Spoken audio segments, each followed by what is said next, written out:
This is a presentation of BSRN, Box Studios Radio Network. The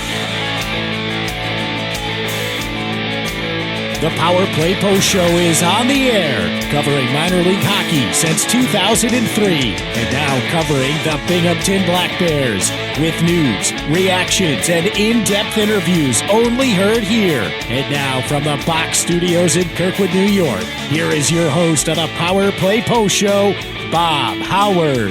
And hello, everybody. Welcome to another edition of the Power Play Post Show. This is the show for March 16th, 2025. This is season 14, episode number 50, and episode number 489 in the long-running podcast that is the Power Play Post Show. Hello, everyone. Welcome back to the podcast. Thank you very much for listening. I am your host, Bob Howard, and we have a lot of fun stuff to talk about today, right? Obviously, two great games against the Danbury Hat and the Carolina Thunderbirds. Two very anticipated games this past weekend that everybody was kind of really looking forward to.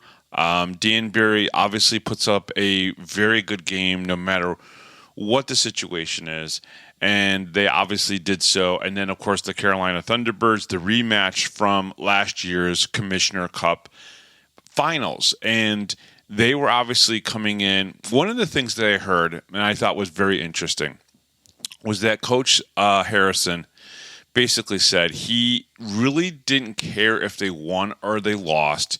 He wanted to see how they matched up, right? Because it's just one game, right? So for him, it wasn't going to hurt the Thunderbirds in the standings if they lost, and it wasn't going to hurt the Black Bears in the standings if they were going to lose.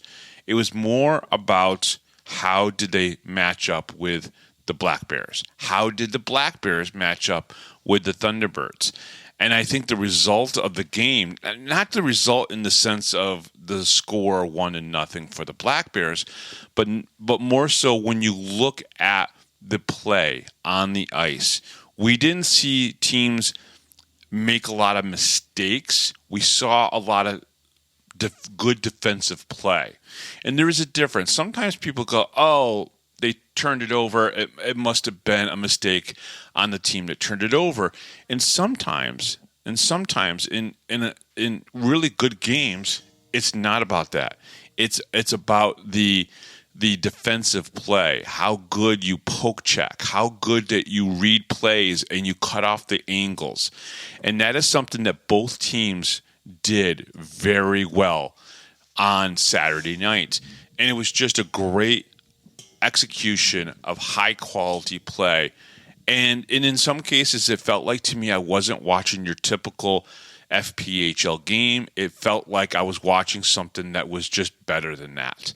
And as Coach Sherwood described it in his quotes to me, it was just something that just felt like the kind of the best representation of the FPHL that we've seen maybe this year or just in general, which was great. And that shows a lot of respect that he has for obviously Coach Harrison and his team and what he's built there in Carolina. I know there was a lot of respect for that team last year. We know that Gus Ford is good. That man usually, scores against the Black Bears on a regular basis. The Black Bears were obviously able to keep him off the score sheet, on Saturday night. It was just a really good game. And even the Danbury game was just a great character win for the Black Bears. When you take a look at being down 3-1, you have a rookie netminder in there who did a great job. CJ Happard just did a really good job in the net. And it almost seemed like he never got rattled, right? Gives up two shorthanded goals, which were not his fault at all. And the one which had this beautiful tic-tac-toe passing. And the other thing is you got to tip the cap to the Danbury Hat. They now have 12 shorthanded goals on the season. It's something they've done well with. They're only two behind the Binghamton Black Bears with 14 shorthanded goals. So, again, we're talking about two teams that matched up pretty well. But I think the game even got a little bit better on Saturday between the Black Bears and the Thunderbirds. So, great weekend of hockey. Let's be honest. We're only about 5 weeks away before the start of the playoffs, right? And then maybe in about 8 weeks, 9 weeks, season's over.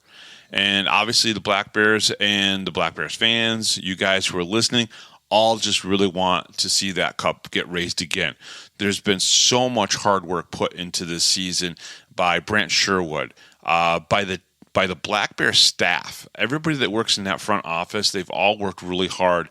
And I think the great payoff, obviously, would be a championship. Now, of course, every team would like that.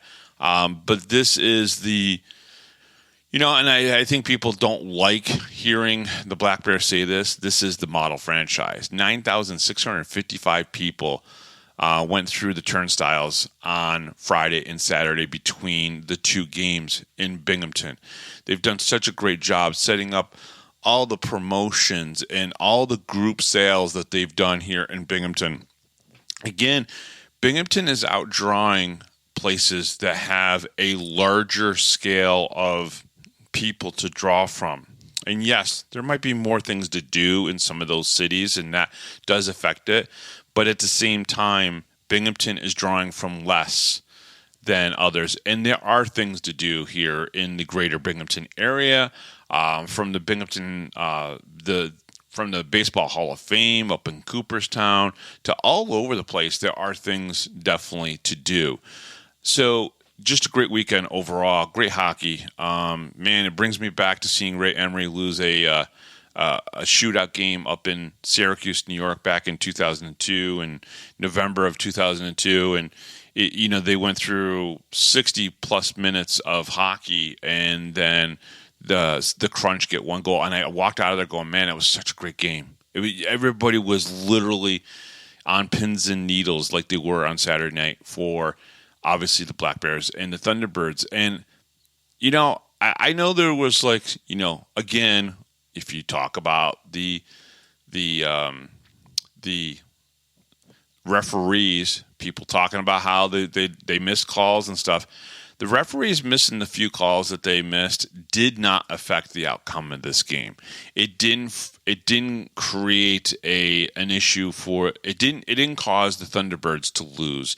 And it sure the heck didn't help the Black Bears to win. So that's just something that I think people need to kind of start really kind of like, I know you want to complain about something, right? And I guess the referees are going to be it.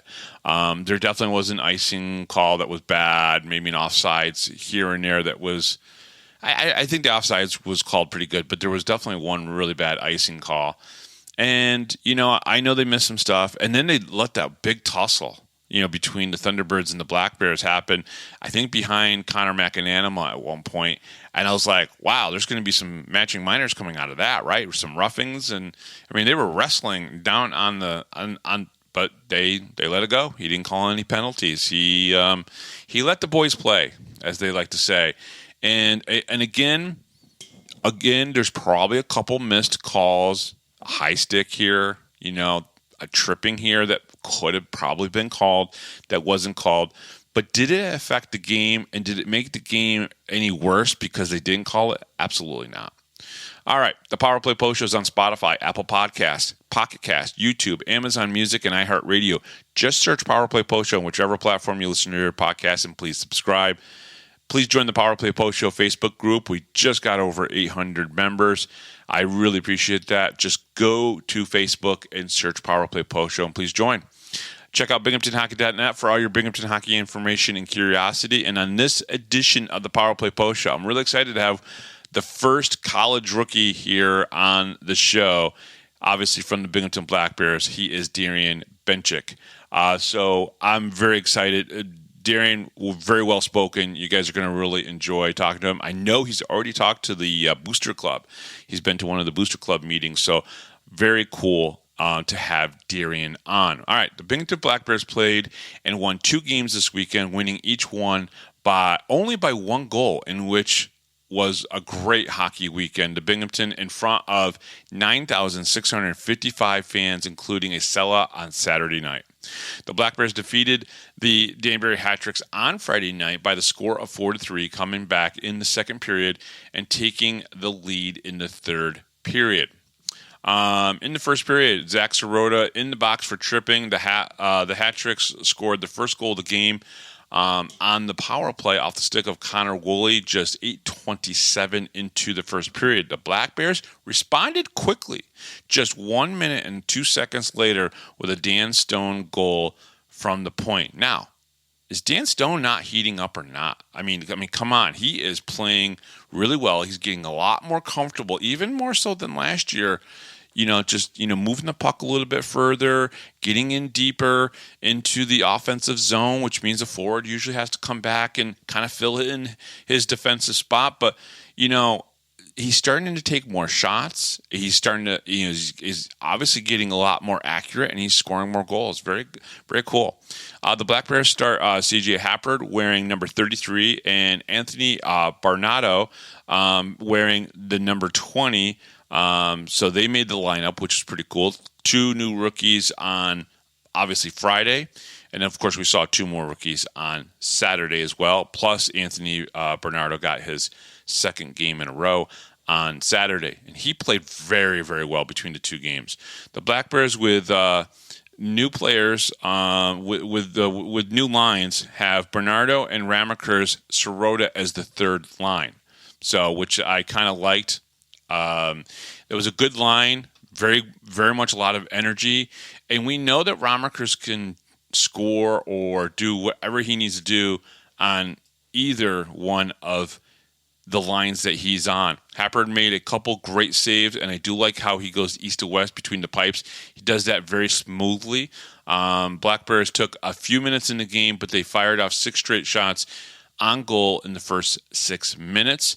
The hat-tricks moved the puck around good during the power play before getting the man-up goal. Okay, so the power play goal was they just moved the puck. They were able to move it north and south and east and west very well, and that really helped them for Connor Woolley to get that shot.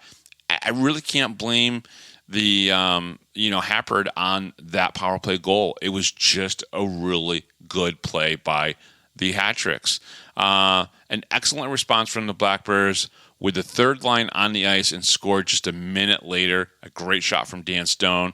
The third, I'm pretty sure Ramakers and Zach Sirota, I believe, got the assist on that. The third line was out there, and they just great response. And Coach Sherwood likes to do that a lot. He likes to put out that third line, that energy line, a little bit after sometimes another team scores a goal, and this paid off some dividends right here. The Black Bears get a power play goal, 59 seconds left in the period, and Kirkby got robbed by a great save by McCollum. McCollum had some really nice saves. If you watched this game, if you were one of the 47-62 that were there on Friday night, you saw some great saves by both McCollum and by Happard. Not a bad period for either team, and nice to just watch hockey and a Don Oliveri fight. Yes, he dropped the gloves again. And, of course, I think Don loves to entertain the fans as much as he likes to play hockey. I'm going to say that.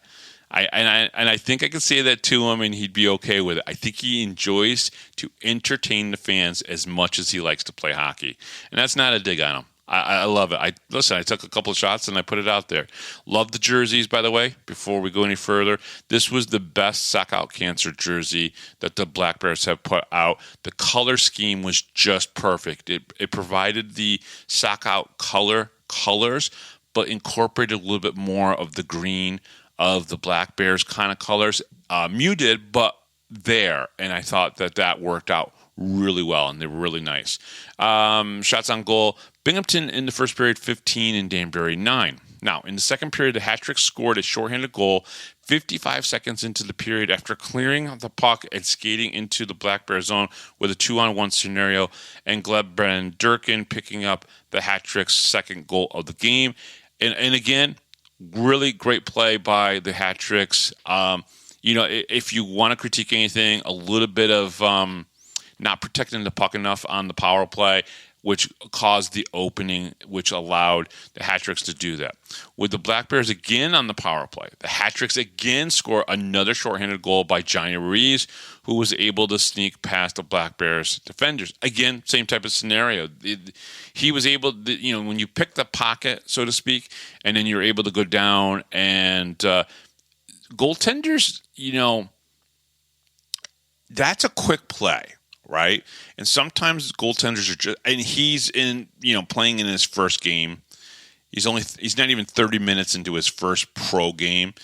And not that he's not seen that scenario before, but it happens faster when you're in pros versus when you're in college or in junior hockey.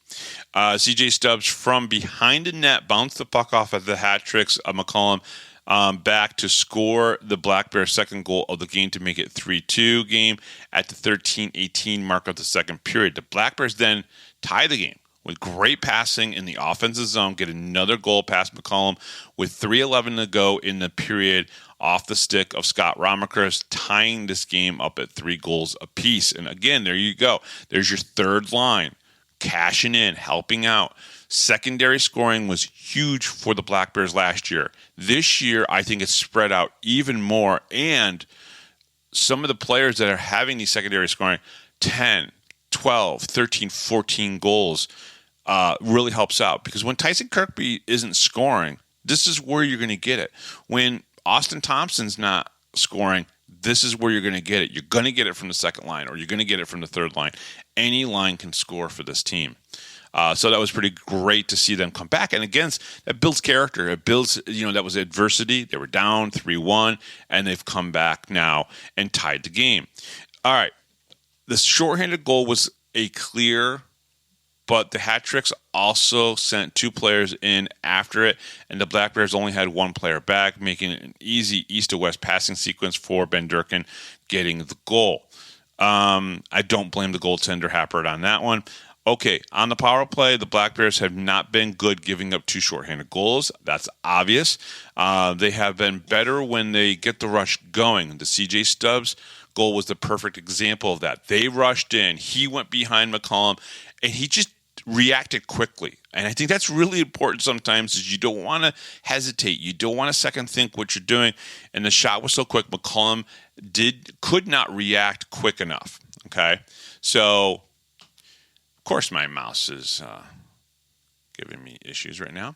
The Black Bears' defensive play has not been stellar tonight. I don't think in the first 30 minutes it was all that good. But considering what the team went through last weekend, I'm willing to give them a pass. Funny how you have the first 12 minutes of this period side to the hat tricks with 2 shorties, but then the Black Bears win the last 8 minutes and score 2 goals to even strength to tie the game. The Black Bears are never out of a game. And this is so true. Shots on goal in the second period, Binghamton 16, Danbury 10. Now the totals are 31-19 in the favor of Binghamton. All right, in the third period, all it took was 1 goal. With the hat tricks, Dylan Hullaby in the penalty box for hooking, the Black Bears finally convert on the power play with a goal from Dakota Bohn, his 8th power play goal of the season. The Black Bears finally had a good power play where they consistently kept control, set up, and executed. I think there was only 1 clear in that power play by the hat tricks. Again, this game could be 6-3 hat tricks, but McCollum has made some excellent saves tonight. I mean, it could be 6-3 hat tricks, but Happert made some excellent saves. So did McCollum, for that matter. First 10 minutes of the third period, all Black Bears shots on goal were 9-1 in the first 10 minutes.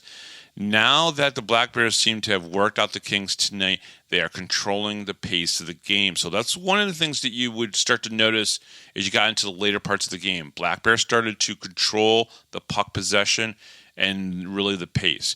From the 5:37 mark to the 16:01 mark, the hat tricks did not register a shot on goal for just under 11 minutes. The Black Bears defense had been the best it's been in this game in that portion of the third period. 14 shots for the Black Bears and 2 for the hat tricks with 3:06 left to go in the period. This was a good game, not just because the Black Bears won, but both teams played well at moments. There was clear respect on the ice between the 2 teams. Danbury had chances. Both netminders made good saves in the game. McCollum always impresses me. Bernardo and Happert both played well in their pro debuts. Hats off them. Stick taps to them. With the Black Bears giving up 2 shorties, you would think that Happert would have faltered, but he didn't. He kept a good head on his shoulders, right? He did not get rattled at all. That was the most impressive part of for me, without a doubt. The Black Bears win their 41st game and are now 41-5-1 with 119 points. Tomorrow, the Black Bears, or on Saturday, the Black Bears are going to play the Carolina Thunderbirds, a game a lot of people have been waiting for.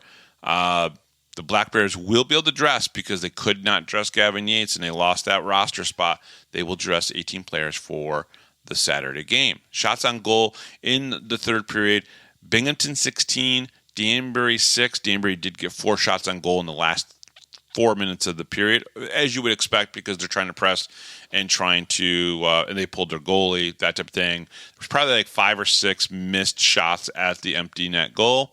Binghamton 47 for a total, and Danbury 25, just a little bit under Binghamton's average. So let's see here. The Black Bears battled back, score the game winner in the third period to win 4-3. Dakota Bohn scored a goal, the game-winning goal. Scott Romaker scored a goal and assisted on another for a 2-point night. Anthony Bernardo had 2 assists in the game in his pro debut, so that's pretty cool. CJ Stubbs scored a goal in the game. Dan Stone had a goal in the game. And CJ Happert earned his first professional win, saving 22 of 25 shots. And I think the important thing here to note, and I think I put it in my day after game report on Saturday morning about Friday's game, that was the first game a Black Bear netminder has started that wasn't Nolan Egbert and Connor McAnama in over a full calendar year. I think it was like 13 months. You got to go back into February of 2024 since the last time someone other than those two started, and that was Sam Levecchi. And guess what? Sam was in the audience on Friday night, which was pretty cool. I got to say hello to him. He's doing good. He's still doing some goalie sessions with the Syracuse Crunch, which is amazing. So, Sam, if you're listening, was great to see you. You look great. Maddie looked great as well. And you guys are always super awesome and very supportive of the Power Play Post show. And, of course, Binghamton Hockey, which is great. All right, so let's move on to Saturday night. Obviously, this was a great game. There's not even a lot to talk about with this game. It was just that good. The Black Bears defeat the Carolina Thunderbirds 1-0 on Saturday night in front of a sellout crowd at Division's Veterans Memorial Arena. In the first period, some great chances for both teams, but the first 20 minutes is scoreless as both teams limit the high-quality chances, but they had some good chances. Scratch tonight was 10, 11, 21, 44, and 27. Let's go through that real quick. Emerson Emery, let's see here, Darion Benchich, 21 is Chris Mott, and of course, Nick Poirier and Cam Cervoni was an injured scratch. Getting their first pro games tonight on Saturday night was Nick Swain, number 24, and Luke Dobles, who was wearing number 18. This game started with a lot more speed than most of the games we see. The Thunderbirds have really good skate. I'll be honest with you. That was a fast-moving game. First of all, the game only took 2 hours and 16 minutes to play. There wasn't a lot of stoppages, not a lot of icings, not a lot of offsides. It was just so clean and just really nice. And yeah, there were like maybe total 8 penalties called. No, I think 7. It just went really, really, really super fast. Let's see here. Oliver Bohn took a puck to the face and was down on the ice for a good 3 minutes. Early in the first period, he was okay. Shortly after the play was stopped again for Austin Thompson on the ice. It appeared more that he ran into one of the Thunderbirds player, and it just kind of knocked him over. And so they stopped the play, and he got up, and he was fine. Tonight was officially called a sellout by Ben in the stands, so we all kind of knew that was going to happen. So through the first 10 minutes, both teams are skating well, and both are trying to execute their breakouts well. But the two teams are very skilled and are anticipating what the other team is going to do and reacting well to that. That's the reason why sometimes you will see a low-scoring game like this, right? A 0-0 game after 1 or 2, or maybe a 1-0 game. You're going to see that because it's not that guys are making mistakes. It's they're doing the right thing, but then defensively the other team is reacting well. And both teams did that. I think that's very important to understand. If both teams play very good defensively, your offenses it's going to look like, oh, they can't do anything. Well, they can't because you're playing such a great defensive game on both sides. The rare Dan Stone penalty for tripping happened at the 15:07 mark, putting the Black Bears penalty kill to the test. The Black Bears penalty kill was good, only allowing one shot, and that was from Yuri Pestruka. This was a great period of back-and-forth hockey, even better than last night's game. Just in general, Black Bears are getting their sticks on the puck when the Thunderbirds have control of the puck, stopping their momentum. Very, very well executed there. Shots on goal for the first period was Binghamton 12, Carolina 7. We move into the second period. Just 1:27 into the middle frame, a wide-open Austin Thompson sent a slap shot past Thunderbirds netminder Mario Cavalieri for the first goal of the game. And of course, we know that's the only goal of the game. And it's probably the only mistake that the Thunderbirds had in the game, which is Austin was completely wide open and there wasn't anybody near him. And he reacted very quickly. Very, very important sometimes. I talked about that with C.J. Stubbs, sending the puck up against McCollum in the game before. The quick reaction to do that makes a difference. It will obviously create better opportunities and quality chances. And Austin just, as soon as that puck was there, that shot rang off. And it's not that Cavalieri didn't see it. He couldn't react quick enough. That's how fast and strong the shot came in. Black Bears don't get their first power play chance until Roman Kramer had a hooking call at the 19 mark, taking one of their better players off the ice. It's always good when something like that happens, obviously. Neither team got the best shots during their power plays. I cannot overstate how similar these two teams are playing each other, creating what seems like mistakes, but they're not. They're like matching shift to shift. The Black Bears killed 2 penalties at the end of the period and are just stifling the Thunderbirds' quality chances. Kirkby was upset missing on one of the shorthanded chances because he knew there was space for him to get it in there. But the opportunity, an opportunity like that does not come often, and he knows that. He slammed a stick, and he was really upset with himself because and you watch the replay, you're like, oh yeah, there was an opening there where that puck would have been able to go through. Playoff hockey. This is it.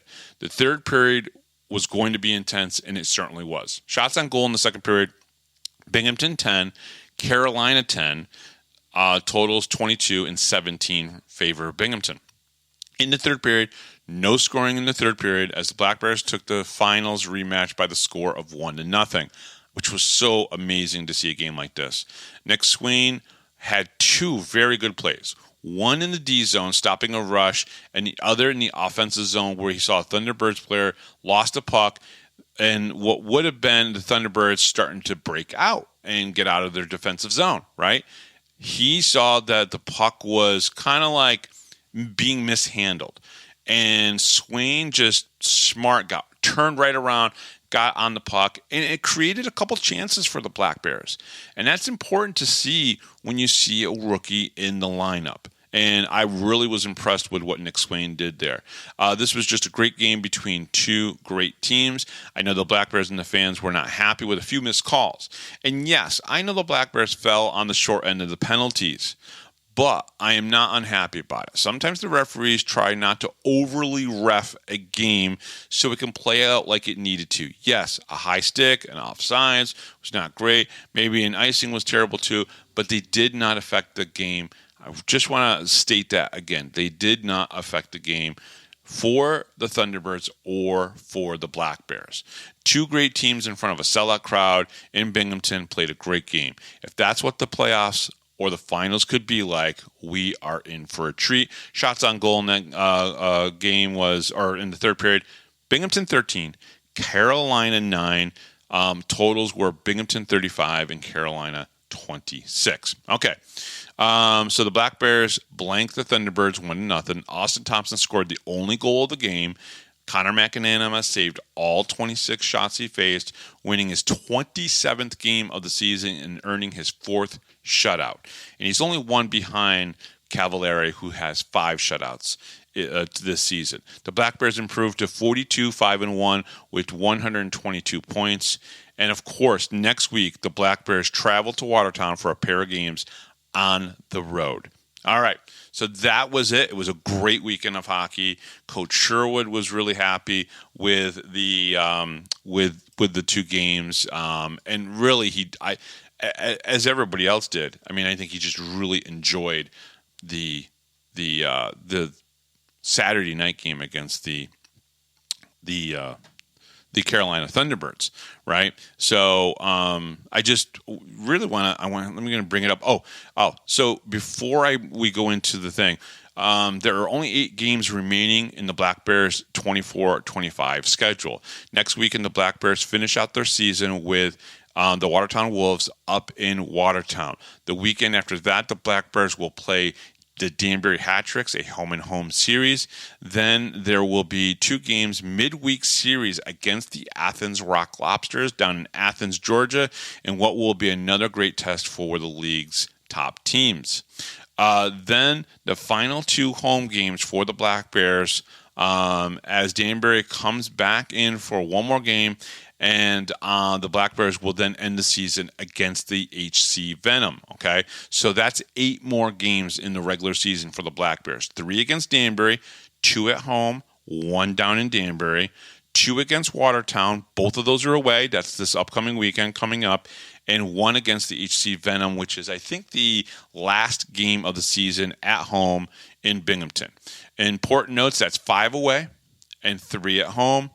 And speaking of home games, again, 7th sellout on Saturday night. So 7 so far. The average is up to 42-37. That is about 260 fans more, I believe it is, 270 fans more than last season per game, which is great. Second in the league right now to Monroe, who has 4,613. So I also want to say, special thank you to everybody who's joined the Power Play Post Show Facebook group. We're over 800 members now. I am very, very happy with that. But again, thank you very much, everybody, for that. We're going to go to our interview now with Darion Benchich. So we'll be right back right after this, right here on the Power Play Post Show.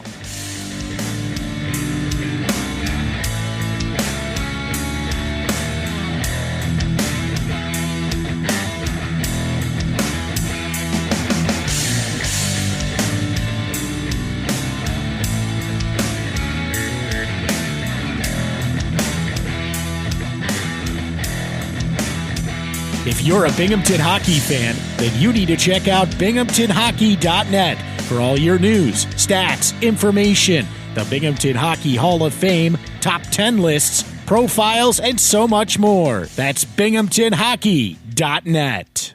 You're listening to the Power Play Post Show. And welcome back, everybody, to the Power Play Post Show.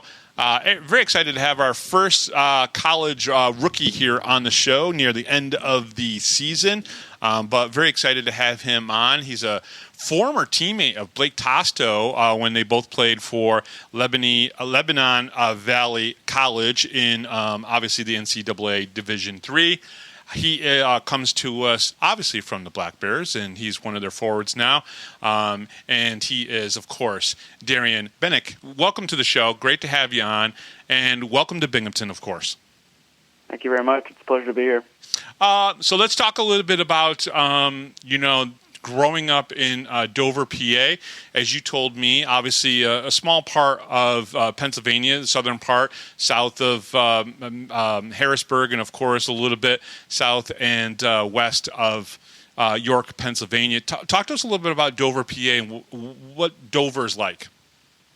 Yeah, so Dover's, again, like I was saying, it's a really, really small town. Not a whole lot to do there, just a little bit of farmland stuff. But yeah, so for me growing up in Dover, it was, I was very fortunate to have a rink like 15, 20 minutes from my house. So, like I was telling you earlier, like second birthday, Dad drops me at center ice. And he's like, if you want off, go ahead, because I was miserable all day. I was starting to get to the door. He'd bring me back, put me down. I'd walk over, and ever since then I've been hooked.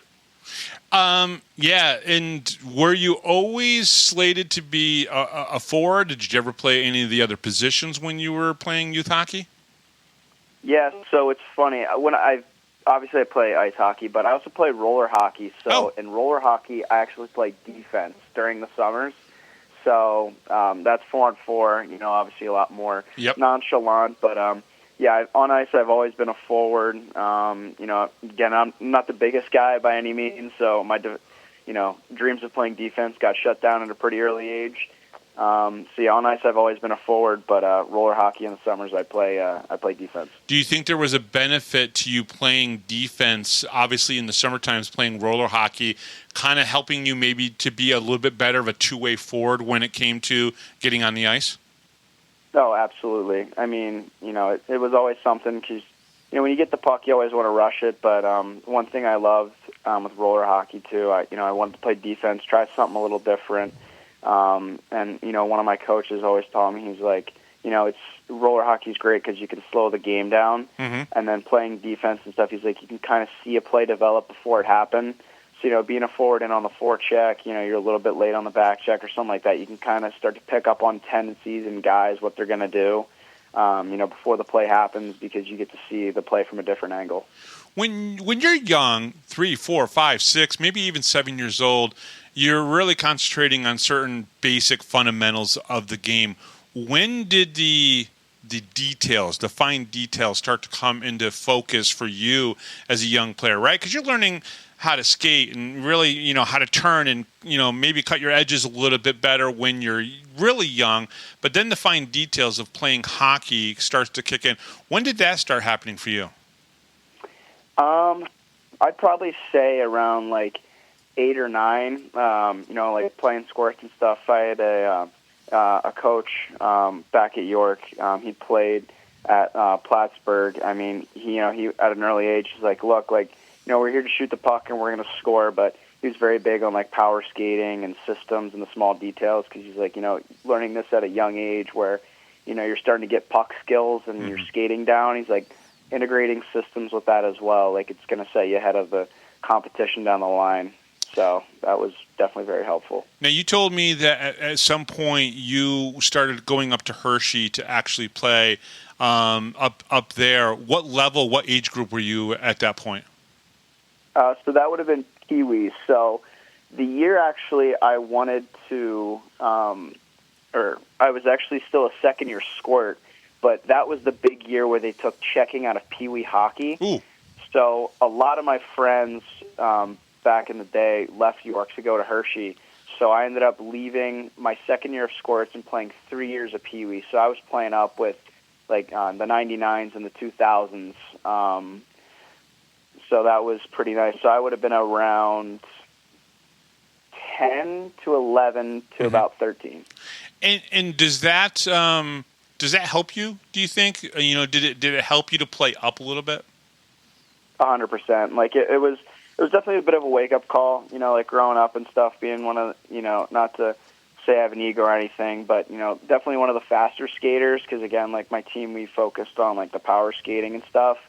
And then, moving up a level, playing against, guys that are 3 years older than me, it was kind of whoa, it's different. But it was nice because you didn't have to worry, about making a bad play or getting a bad pass and getting your head taken off. It was more about, skill, creativity, and a lot of flow. What are the things that you kind of learn at that age when you do play up against people who are 2 or 3 or 4 years older than you? So I would say the biggest takeaway I had was just to not be afraid, because there's, again, growing up, I always wanted to play pro hockey, and, I was nervous, about that, playing against guys older than me, and, my dad told me, he's like, look, there's going to come a point where you're going to be playing against guys that are 10, 11 years older than you.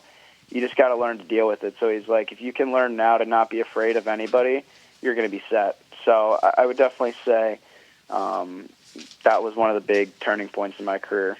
Now, you also went to Connecticut to play for Westminster Prep.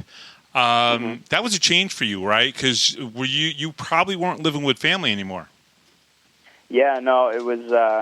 My parents still give me a hard time about this. I remember the day we got in the car, we started driving up. they were like, what's one thing you're going to be missing the most? And I was like, oh, like my friends, my dogs, and then you guys were third. So they were giving me a hard time about that. But, yeah, that was definitely a bit of a wake-up call. I mean, moving out at 15 years old, going to a place I've never been to, live in a dorm with people I've never met. It was definitely a bit of a wake-up call.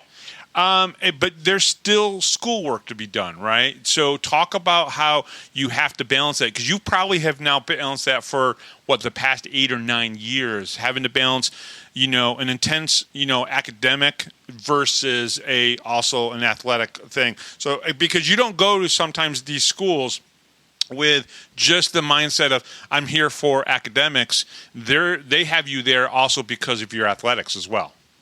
Yeah, so that's a great point, actually. So I remember when I was at Dover, like my old high school, like wasn't the best education, but I still like studied hard and was like, spending like 20, 30 minutes, a night on homework. It was like, oh, this is going to be easy. And then going to prep school where it's like you wake up at 7:30, you have to get all dressed up, then you have to go to classes. I didn't do great. Like I wasn't really a strong student. I was like, the young kid that's like, I came here to play hockey, not play school. I learned pretty quickly that it was the balance between athletics and academics. And that balance is not easy sometimes, right? Because you're not only playing hockey, you're not only going to school, but you're 15, 16, 17 years old. Girls get involved, and then you got to think about your future, and you got to look at colleges and stuff like that. This is a process that someone, especially at a prep school, like you're talking about the Massachusetts prep schools, is highly competitive hockey. And in some cases, they put rules in place that you can't do certain things like a normal teenage kid would be able to do. I'm imagining that even Westminster Prep, which is a very competitive program as well, had certain things that kind of made it so you kind of stuck to a certain regime, right? Oh, yeah, absolutely. It's funny you say it. Like, my freshman year, I didn't really have the best grades because, I was trying to adapt to a different, environment, trying to get to know people and enjoy myself. But, the one thing I'll always be grateful for is, they didn't teach me how to be, a better, hockey player. They taught me to be a better person and a better, athlete as well as a student. It teaches you how to time manage and stuff like that. And it was funny, like you said, not having that regular experience of a normal teenage kid. Like, I couldn't get my license until I was like 17 and a half because we couldn't have a car on campus if you were a boarding student. So, whenever I was home, I had to kind of make up the hours and stuff. So it definitely threw a bit of a curveball in terms of my high school experience. Now, before you went to LVC, you played a year with the Skipjacks Hockey Club. Can you talk a little bit about the PHL Premier League and what the competition was kind of like there? Yeah, so I would definitely say in terms of my experience with the Skipjacks is I got pretty lucky. So it was actually my freshman fall in college. Right. We had a lot of online classes and stuff. So my coach, as I was saying earlier, Don Parsons, he was like, hey, look, like, if you have the opportunity, because I was the youngest kid on the team by like 2 years, he's like, you're still young enough to play juniors. Like, I think you should go play and still do school. Yeah. But go so that way when you come back, you're, in mid-season form. But that was, like I said, with COVID, everything got shut down in Canada. So you were playing against guys from like the Q and the AJ, and it's just like, wow, like, there were guys in Division I playing in the NCDC and, really good NCDC players getting dropped down to the USPHL. And it was just like, you hear stories like, oh, it's not the greatest league, but then everything got shut down. So it was like, wow, this is some really good hockey. And it's not like you had like a bad year against those guys, right? I mean, you scored 19 goals, had 9 assists for 28 points in 22 games. So playing against some D1 guys and some guys who played Major Junior or were going to play Major Junior, you had a pretty good season. Yeah, I mean, I was really lucky. I mean, I had a really good coach and a really good program. Like Pat Jarrett, like he was my coach. Like he was granted exceptional status in the O. Like he was a great coach. Like I'm still in touch with him. And, remember when I told him I signed in Binghamton, he was thrilled. But, I mean, he'd been there, done that, and I kind of asked him, a lot of tips and pointers and stuff like that. So, I mean, again, it was just wasn't really about, systems. It was just, little details, like small things like picking up pucks, just getting into those areas where guys may not be expecting, like try and think 1 or 2 steps ahead of the play. So I would say without him, I probably wouldn't have had, the season I did.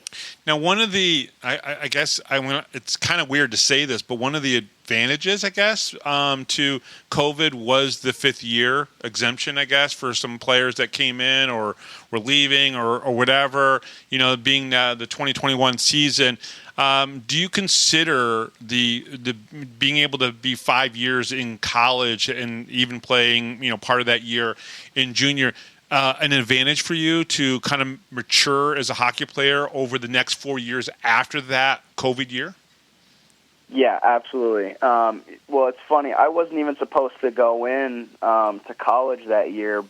I was really worried because, with COVID and everything was getting shut down. And actually our coach, as I mentioned, Coach Parsons, he was the one that told me, he's like, hey, we just got word that this season's not going to count in terms of eligibility. Yep. You can get your MBA when you come back for a 5th year. You'll be one of the guys, that we rely on for 5 years. So I think it'd be a really good opportunity for you to come in, kind of learn from the older guys this year, kind of find your game, and then next year you can kind of just step in and, have head and shoulders above everybody else, that may not have a season.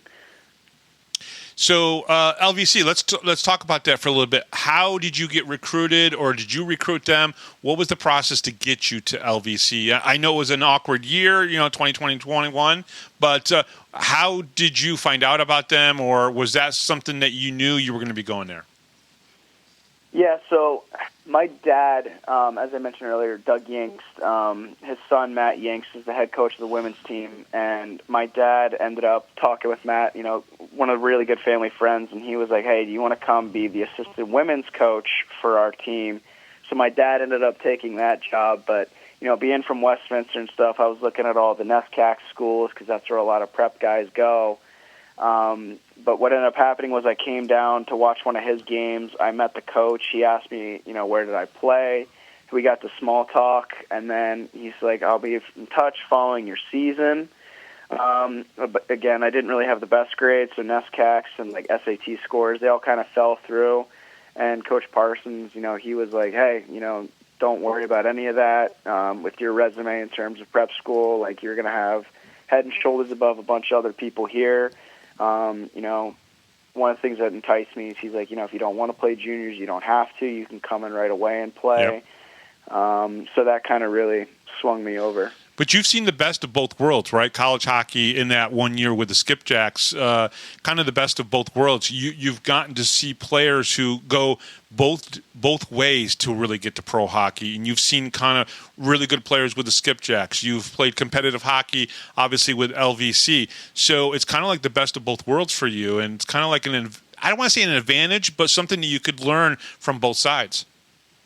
Yeah, absolutely. And like the one thing I will say I took away from juniors, with the schedule, like, it is a little bit more like the pro schedule. Like you're playing 50, 60 games, but college, one thing I loved is similar to prep, it's only 20 games, you can't really take that day off. But with juniors, and again, like I said, Coach Jarrett, it was take care of your body, kind of maintain yourself because you're going to have a longer season. So when you get to college, it's not like you're going to be fresh like everybody else.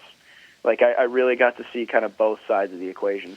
Yeah, and how different is the junior hockey I don't want to say competition. How different is the play in junior hockey versus collegiate hockey? It is a completely different ballgame. Like in juniors, you can have 3 guys that can win you a game. Like one of my buddies that actually played on the Skipjacks with me, his name's Riley Johnson. Him and I were actually the only 2 guys from LVC that got to do it. Him and I were, 2 leading scorers on the team before we left for college. So, we snuck out a couple games we probably shouldn't have won, with us being on our line. And then you go to college and it's like everybody's just as good. Like you're the top dogs from every team. There's no weak team. So you learn pretty quickly that it's like, it's not about the individual skill anymore. It comes to what team has a better system and who wins that game based on their system. Yeah, we've seen that in the SUNYAC system as well. It's never really about who has the best one or two players. It's usually the teams that have the best team mentality, culture going in that helps them.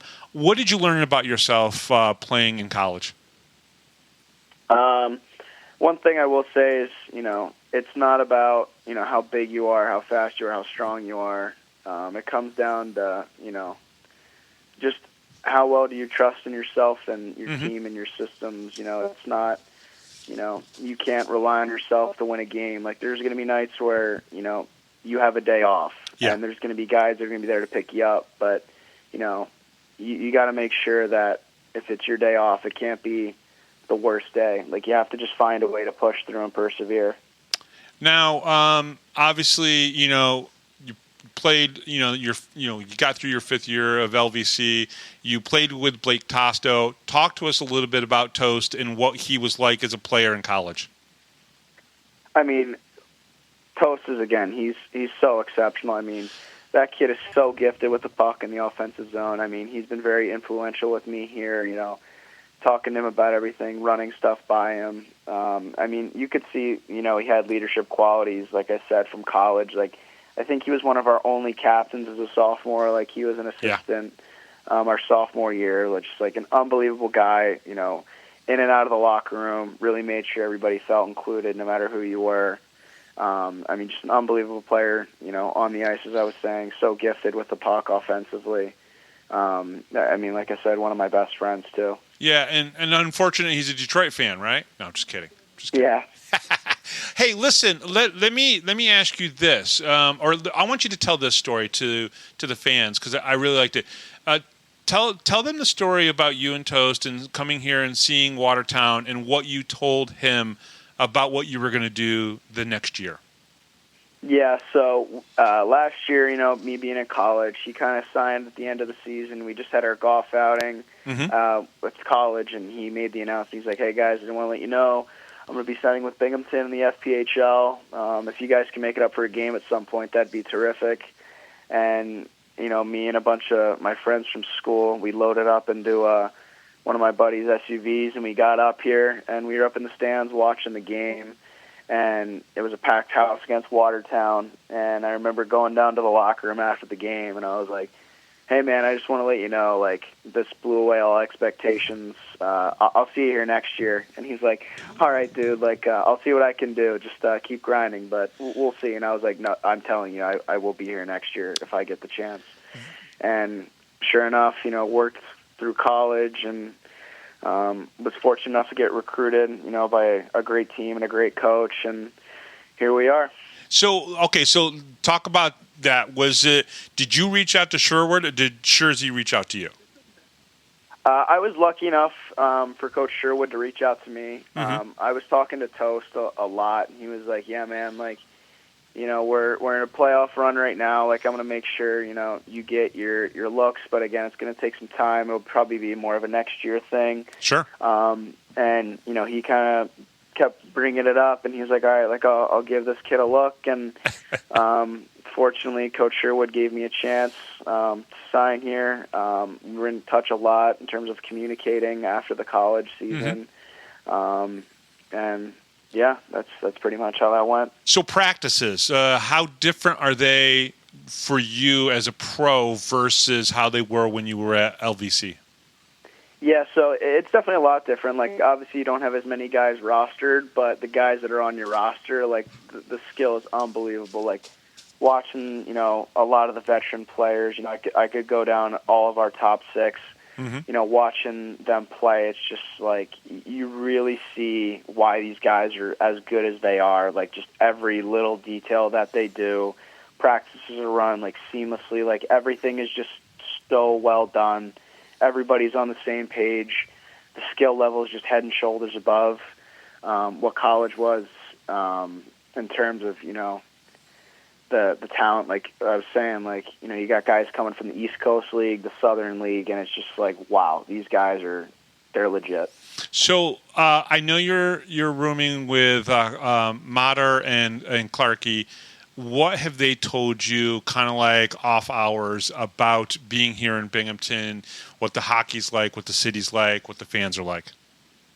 Yeah, and they told me, they're like, dude, no matter where you go, like you're never going to have a pro experience like this. Like the fans are so dedicated. Everybody's going to know your name that follows hockey. You know, you're going to meet a lot of people. Again, just taking every moment. And, you know, the one thing that was really cool is, you know, they were like, you know, you're going to learn a lot about yourself as a player, like how well can you adapt to different situations, different spots, different roles. And they're like, you know, you got to put your time in. You're going to love it. Soak it all in. You're going to learn so much about yourself and your game. You know, ask a lot of questions.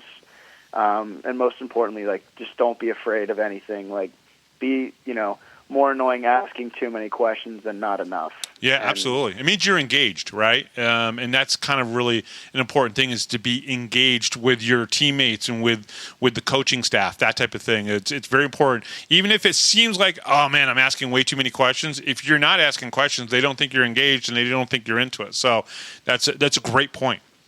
No, yeah, exactly. And like I said, it's definitely, you know, been a couple things where sometimes I'm like, all right, like maybe I should take a step back, like maybe I'm asking too many questions.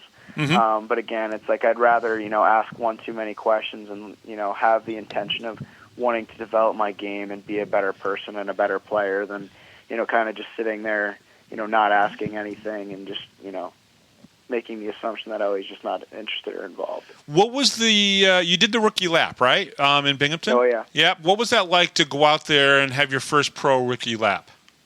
That was the coolest, one of the coolest hockey moments of my life. Probably top three. Like, I remember hopping out on obviously I was lucky enough to do it at home, and my parents were, you know, in the stands and stuff. And yeah, I remember going out, I was definitely a little nervous, and my first thought was, all right, just don't miss the net. Go out there. And then as soon as the horn went off, I was just like, I started to, you know, kind of hyperventilate a little bit. I was like, whoa, this is real. Like, this is going to happen. Yeah, and just hearing the fans, like, cheer and stuff, it was one of the coolest feelings in the world. Okay, so your first point, talk to us a little bit about the first point. Because if I don't ask this question, I know some fans are going to be like, you didn't ask the question about his first point. Your first point, explain to the fans, because most of them probably already know, but, you know, set us up. Your first point was an assist on whose goal? It was on Kirkby's goal to break the goal record. Yes.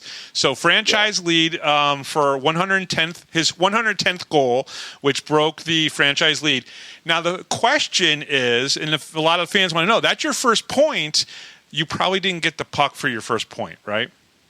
No, absolutely no. I do not have that. It's actually a funny story. So I remember as soon as we came down the slot, you know, kind of duffed the shot. I just tried to throw it at the net. Kind of squeaked through the defenseman's stick, and he was just standing net front and put it in the net. But it was funny. As soon as we got back in the locker room, you know, we came back in. He came over, you know, kind of gave me a little like a dap up, like kind of a high five, and he's like, "Hey man, congrats.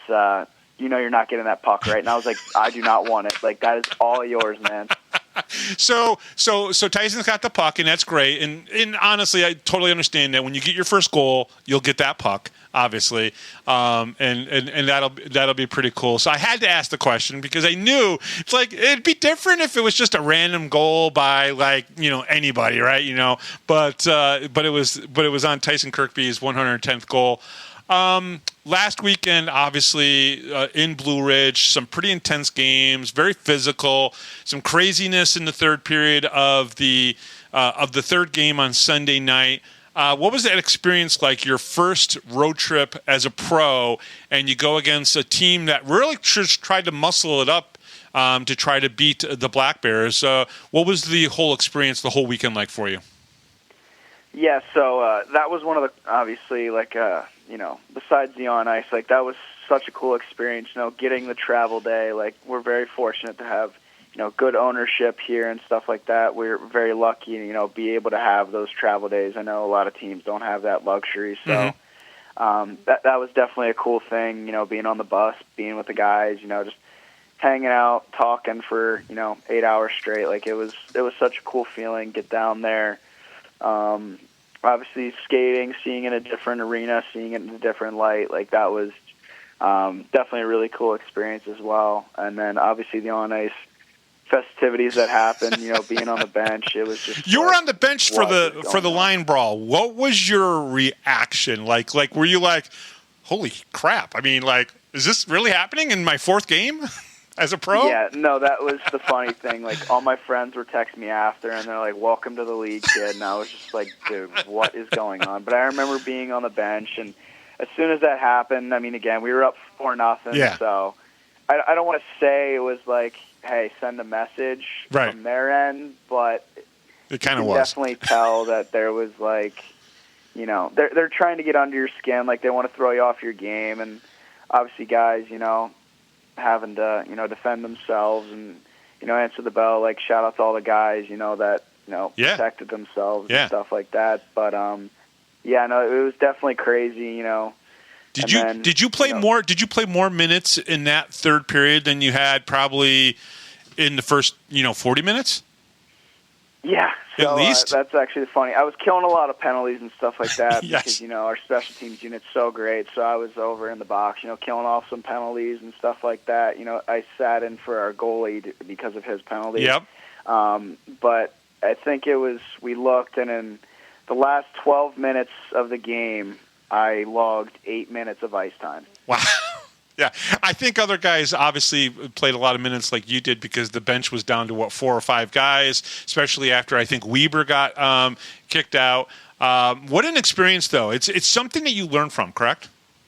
Oh, absolutely. And, like our coach is saying, he's like, take it as it comes. Like, don't worry about it. Yeah. This is going to be something down the line that, hopefully if we can bring another championship back to the city, he's like, that's just going to be a story in the journey. Yeah, just it is. Take it, use it as fuel, whatever happens. It's just got to take it off the chin and move on. But, use it all as an experience, learn from it, and then move on. All right, so Darion, one of the things that we do, because this is going to be aired on our Sunday podcast, we always do 6 more questions. A lot of times we'll do the main interview on Thursday, release it on Thursday, and then do it. But seeing that we're going to air this whole interview here on Sunday, we're just going to roll right into our 6 more questions. Basically, these are the same 6 questions on Sundays that most people hear when we have the players come on the show and everything. Are you ready for these? Absolutely. All right. Number 1, who is the greatest influence in your hockey playing career? Well, that's a really good question. Man. And you're not allowed to say Toast. Yeah, I would say outside of family, and obviously a lot of influence, a lot of my family being, so supportive. I would say one of the greatest people I looked up to in terms of, playing ability is like Pavel Datsyuk. Like, growing up, like, obviously watching, like I said, Crosby earlier, but, I picked number 13 because of Datsyuk, like watching him, play hockey, do everything with the puck that he did, but he was such a great two-way player. It was just, I tried to use a lot of, the skills I watched him do in my playing game as well. I've always found that whenever there was a player that I liked a lot, I realized it was because they were so good in the offensive zone and so good in the defensive zone that I didn't really ever put into stock. I was never that great of a two-way player. I was a good forward, just horrible at playing defense or coming back and helping out my teammates. Just one of the flaws in my game, right? But I realized growing up and watching pro hockey and the Rangers, because I'm a Rangers fan, I really love two-way players. And I think it's more because I'm just impressed with the way they play the two-way game versus just someone who's just a good defenseman or someone who's just a good forward. So, all right, number 2, name one pregame ritual that you have to do before every game. This one's going to sound a little crazy. We like the crazy ones. That's okay. Yeah. So, one thing for me is, like, I don't like, playing with, like, an undershirt or anything. Like, I just like to, play with my, obviously with my gitch and everything like that. But yeah, I play, like, barefoot, and so, like, with my hockey skates, but I'm really, like, picky about my skates and my sticks. So I will literally, I have to go over, tape all my sticks, and then I come over, check my skates. And even though I just did it, I have to run over again, check my sticks, and then I go back and I check my other skates. So I go, is this one sharp? Go back to my sticks, and then I come back and I check my other skate. I'm like, all right, both these are good. Like, I'm ready to go. Have you had Dylan sharpen your skates yet? Oh, yeah, he's phenomenal. Yeah, he's very good at it. He does a really good cut. Yeah, he does. All right, awesome. Okay, number 3, vacation destination. Are you a beach guy, camping, staycation? I would probably say beach guy. Yeah. My aunt and uncle, they have a place on Oak Island down in North Carolina. Oh, wait, isn't that the place where there. the treasure is that they're trying to find, Oak Island? Yeah, probably. Okay. Yeah, no, I went down there like 3 or 4 summers ago, and I just fell in love with the place. Like the food, Nice. Southern hospitality, just like everything about it, and it's one of the best places I've ever been. The fishing is incredible too. Awesome. All right, number 4, outside of hockey, if you were going to watch something, go to a game, would it be MLB, NBA, NFL, MLS, PGA? What's your cup of tea outside of hockey? PGA, for sure. I mean, one of the cool things, again, like I was very fortunate, like with golf, I was actually on the golf team as well at LVC. Yep. Oh. Yeah, so I love golf. It's one of my passions. Like, it's one of my favorite things. So I would definitely say a PGA event. We have some pretty serious golfers on the Black Bears. I know Gavin Yates is pretty much a semi-pro in his own mind. I mean, like literally, these guys love golf here. Yeah, it was funny when it was nice the other day, a couple of guys asked me, like, why didn't you want to come out? And I was like, I had to get some schoolwork and stuff done, but they were giving me a hard time. Like, well, you say you're a golfer and you're not dedicated to the craft, and Yates was obviously the leader of that. But yep. Yeah, no, I've heard he's a heck of a player. He is a very good player. Okay, number 5, if you were picking a movie, would it be a comedy, a drama, sci-fi, romantic, horror? What would you pick? Sci-fi. I'm a huge Star Wars nerd. It's one of the guilty pleasures of my life. Okay, so if I don't ask anything about Star Wars, the fans will probably hang me. Are you an original trilogy guy? Do you like the other 6 movies? What's your take on that? Well, I would say my favorite movie is probably Revenge of the Sith. I mean, that's probably one of the greatest movies ever made, in my opinion. But in terms of but explain why. Explain why. What is it about Revenge of the Sith that you like so much? I mean, just the storyline of it. Like, you see this guy who's conflicted with like good and bad, facing temptation. He does what he does because he's trying to protect the people he loves. Like, It's such a great story that's told. Obviously, the end result isn't great, but just the main message, that people will do whatever they have to protect the people they love is it's something really hidden in there that I find enjoyable. But in terms of like the trilogy, original trilogy, and it's not even close. Yeah, so you do like those 3. For me, what I love about Darth Vader becoming Darth Vader is that Darth Vader is like Spock in Star Trek, right? Like, people know who these 2 people are just because they're so iconic, right? And to see Darth Vader become Darth Vader, that's why that movie resonates the most with me. It's just that transformation when he's on the side of the hill and things are burned off and everything. To me, it was, and then just shortly after the sequence after that, it's just, to me, that's just great stuff. And but I totally get it. Okay. Number 6, and this is the final one, and this is the fun one that I kept last year to this year. A zombie apocalypse has broken out, and you're trapped in a hockey arena. Who is the one person, dead or alive, fictional or non-fictional, that you would like to have in the arena with you? Ooh. Honestly, I would probably have to stick to my guns and stick with Star Wars and say probably like Anakin Skywalker, Darth Vader. Just they're like so powerful, lightsaber. They'll just mush everything that comes close. So you're thinking of survival. That's your kind of mindset. Straight there. Up survival. Yeah. Last year Eggie picked I think it was Attila the Hun. So Oh, yeah? That just tells you the kind of person that Eggy is. So just be careful. Just watch out for that guy. He's actually one of the nicest guys on the team, so very sweet. Oh, he's the man. He is.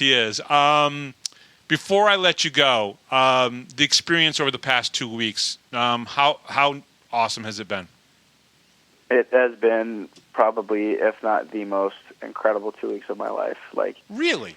Coming to a city where people, want to see you succeed, like they know your name, like they care enough, ask you, for like gear, and it's just such a cool feeling to be like valued and appreciated. Like you always grow up and you're like, oh, I love hockey, and people are eventually, gonna like watch, and then to kind of see that dream come true, especially in like a city where people, love hockey so much, like it's the coolest feeling in the world.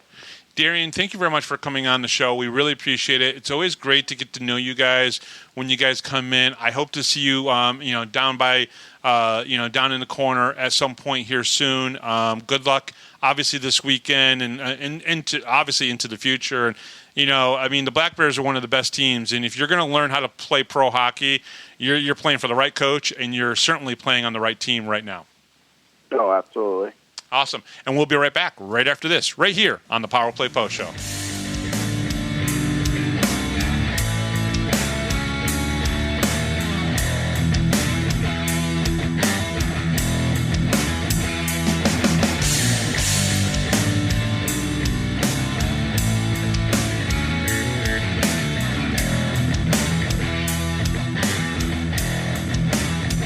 If you're a Binghamton hockey fan, then you need to check out binghamtonhockey.net for all your news, stats, information, the Binghamton Hockey Hall of Fame, top 10 lists, profiles, and so much more. That's binghamtonhockey.net. You're listening to the Power Play Post Show. And welcome back, everybody, to the Power Play Post Show. That was Darion Benchich, and want to thank Darion for coming on and talking to us here. He's only been with the Black Bears for a couple of weeks now, and the other thing is he didn't play this weekend because they were trying to get the other 4 college rookies in, which was obviously important to do. All college rookies need at least 5 games played before they're eligible for the playoffs. So just a reminder out there to everybody, the college players, for them to be eligible to play in the playoffs, if Coach Sherwood needs them, will be 5 regular season games. With us having 8 games left, you're going to see a healthy mix of some of these college players playing for the Black Bears, mixing them in, see where they fit in well, and Coach Sherwood has obviously done a great job with that over the last couple of years. We saw some great college guys come in, Connor Smith, Blake Tosto, a lot of different guys come in, gel really well with the team over the last 2 seasons, including this season as well. So he's done a pretty good job with that. Before I let you guys go, obviously, going into this past weekend, there were some suspensions that were levied down, and then there was the stay on suspensions that came through. Now, what this basically meant is that the Black Bears decided to appeal those suspensions, and the FPHL has granted them the appeal process. So I want to go over that with you and whatnot. This is directly from the FPHL themselves. Binghamton requests suspension appeal. The Federal Prospects Hockey League has been informed that the Binghamton Black Bears have decided to officially appeal all 3 suspensions that were assessed by Director of Player Safety from the in-game incident that occurred on Sunday, March 9th in Wytheville, Virginia. The commissioner and the vice commissioner of the FPHL scheduled to hold this appeal Wednesday, March 19th. The FPHL Director of Player Safety, Dave Jackson, has elected to defer this appeal to the FPHL Board of Governors. While the suspensions are under appeal, the commissioner of the FPHL has put a stay on the suspensions of the 3 individuals under appeal. Coach Brant Sherwood, Tyson Kirkby, and Dakota Bohn will be eligible for the games until the date of the appeal. The league will release the results of the governor's decisions at the completion of the appeal process. So what this basically means right there, so we'll stop there for a second, is that Dave Jackson is not going to be really hearing or doing anything with the appeal. It is going to be the Board of Governors in the FPHL. So if a fan or somebody does not like the decision, it's going to be the Board of Governors of the league. So you need to speak with your owner, your general manager, or whoever it might be if you're not happy with what the decision might be. This includes Binghamton fans. So I just want everyone to remember that. Below is the look at the disciplinary process by the FPHL. Player of Safety Review Process, DOPS. The FPHL has held a simple process when it comes to the review and assessment of discipline. All major penalties and game misconducts in the FPHL are automatically reviewed by the Department of Player Safety. Following each evening that games are played, the official staff reports all incidents to the Director of Officiating and the Director of Player Safety. One is Paul Jean. Of course, the other one is Dave Jackson. The Director of Officiating is responsible for the collection of the reports and videos, making sure that all materials are in the hands of the Department of Player Safety. So he may conduct a review of all incidents with all available mediums. Department of Player Safety uses all video, game feeds, goal cameras, replay systems, or outside videos available to them for review process to make the best possible judgment on the situation. Department of Player Safety then gives a breakdown of the situation and assesses discipline if applicable. It is then passed to the teams. Appeals. Should a team choose to appeal, the head coach is responsible for contacting the league and formally requesting an appeal. This is what Coach Sherwood obviously did. The head coach must also supply additional video evidence for the appeal. The Director of Player Safety handles all appeals. However, the Department of Safety may choose to defer any appeal to the FPHL Executive Board or the FPHL Board of Governors, which in this case he has done. And I think part of the reason why he has done this is because of and I'm going to try to say this the best way I can. Dave Jackson and Paul Jean have shown bias against Brant Sherwood and the Binghamton Black Bears. It's been documented. It's been visible to many people, not just people in Binghamton, that this has happened. And I think this is the right decision by Dave Jackson to do this. This means that this is now in the hands of the FPHL Board of Governors, and it does set a precedent. An appeal process can have the following outcomes, which is good and sometimes bad. The fines or suspensions can be upheld and not changed, right? So you could be walking into next weekend, Tyson, Kirkby, Dakota, Bohn, and Brant Sherwood could be suspended, and everything's upheld. The fines and suspensions could be reduced, right? In some cases, like say with Dakota Bohn, there is no visual evidence of one of the lewd gestures, only the other. And depending on who the reports are coming from will depend on the credibility and whether or not. So, you could see him go from 4 down to 2. I think that's probably what's likely to happen with Dakota Bohn. The fines and suspensions could be vacated, okay? So that'd be interesting, completely erased. Say they look at the Tyson Kirkby incident and they say, well, there was reasons why that may have happened or could have happened, or the fine and suspensions could be increased. Now, more than likely, I don't think they're going to go and look at the Blue Ridge side of things and suspend or fine any of them any more than what's already been done, Hussey and or Zemleka, okay?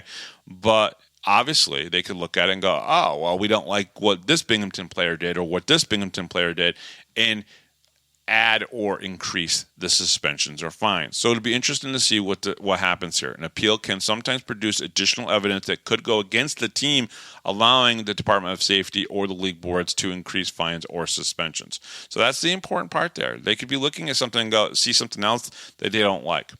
So it'll be interesting to see what happens. This is going to happen on Wednesday. So, folks, we're not going to know anything for a few more days, right? We're not going to know what the Board of Governors decides to do.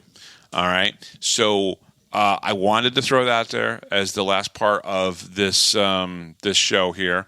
But, again, there's an appeal process, and they had to make it public. This was a very public, and it was a black eye to the league of what happened in Blue Ridge. And it's unfortunate. It happened in Danbury, and it's now happened here. And unfortunately for both Danbury and Blue Ridge, you cannot use chirping as a reason to make a mockery of the game. And that's unfortunately what in Danbury happened with the fans and the Black Bears, right? Now, again, I'm not calling out Johnny Ruiz's team. Johnny Ruiz tried to diffuse the situation in Danbury as much as he could. The fans got out of control, and it wasn't all the fans. It's never all the fans, so don't forget that as well. And we have our bad apples in Binghamton, so I have stated that multiple times, and I continue to say that. There's bad apples everywhere. And we were also the poster child for this back in the 70s and the 80s with some of the fans that we had, okay? And I've had my own words with a couple players sitting in Section 19 a long time ago.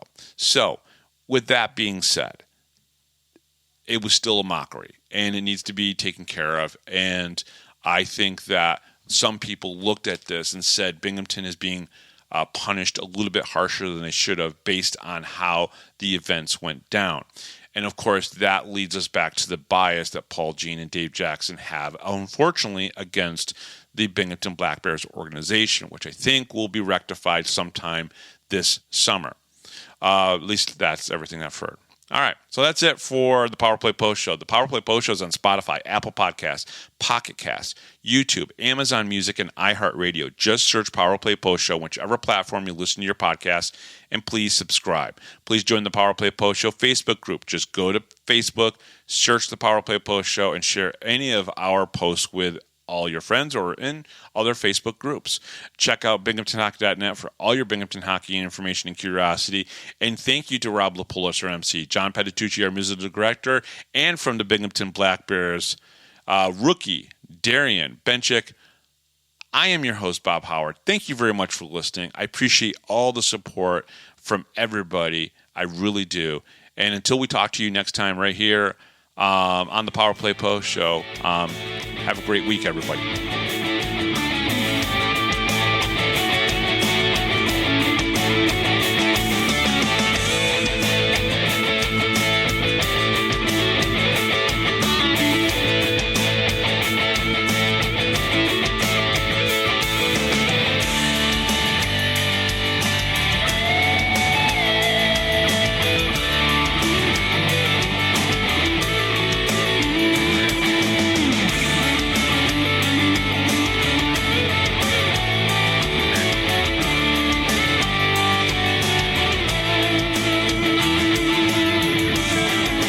Thanks for listening to this edition of the Power Play Post Show. Be sure to tune in next week to the Box Studios Radio Network for all the latest Black Bears news and interviews from around minor league hockey. The Power Play Post Show would like to thank John Patitucci for all the music you hear on the show. You've been listening to the Power Play Post Show.